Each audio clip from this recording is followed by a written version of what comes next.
Ma rencontre ce matin avec le directeur général de SATCON a été l'objet des injustices que subissent les agents de la RTN. 2016-2022, le temps était déjà trop long pour continuer à supporter l'absence du signal de la RTN sur les réseaux SATCON. On m'a toujours donné des raisons. On nous avait demandé une autorisation de l'AAC, à l'époque le CNC. Nous avons donc fourni cette autorisation en 2018. Et jusqu'aujourd'hui, vous n'avez toujours pas le signal de la RTN sur les réseaux SATCOM.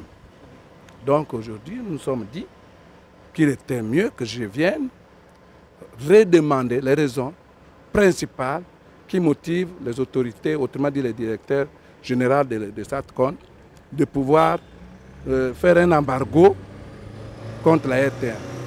La première raison, c'était que la ligne éditoriale et tout, j'ai dit, mais elle n'a jamais changé depuis la création de la RTN, depuis 2003. Elle n'a jamais changé, elle n'a jamais varié. Bon, après, il fallait l'autorisation de la HAC. J'ai dit, mais ça fait, j'ai le document ici, qui atteste que lorsqu'on l'a déposé, ce même jour, ils m'avaient d'abord demandé l'autorisation. Je suis allé moi-même à la HAC, qui était encore CNC.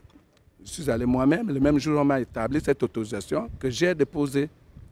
Donc, ils disent non, bon, maintenant, si l'autorisation est là, celui qui l'avait reçu n'était pas agent de SATCON et tout. Bon, là, je ne suis pas rentré en profondeur dans cette discussion-là. Désormais, ce qu'il faut retenir, c'est que la RTN va être désormais visible. Son signal sera désormais visible. C'est ce qui m'intéresse d'ailleurs. Un délai a été donné? Non, le délai n'est pas maintenant de nous, d'après eux. Je vais là, j'ai renouvelé le dossier. Il faut renouveler le dossier. Je leur présente de nouveau l'autorisation de la HAC. Et puis, il n'y a pas de délai. Ils m'ont dit même tout de suite, si j'amène le dossier, demain, tout sera fait.